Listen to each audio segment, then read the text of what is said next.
สายลมพัดผ่านพัดพาหัวใจเหน็บหนาว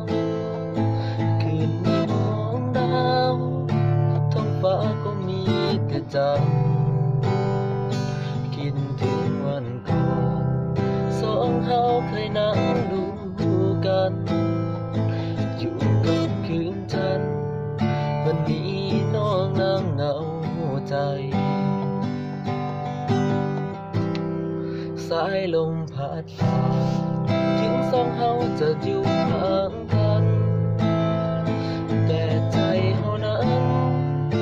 ยังต้องซื้อกันเสมอฝากความรักไปบอกจากใจ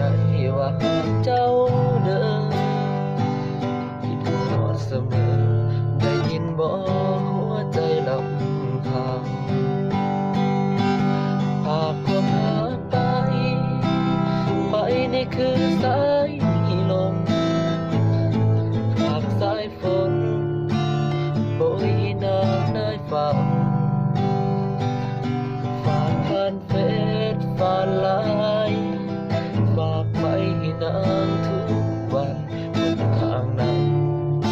ที่คิดทอดกันบ่นอ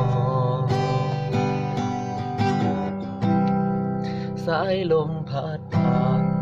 ถึงสองเฮาจะอยู่ห่างกันแต่ว่าเฮานั้น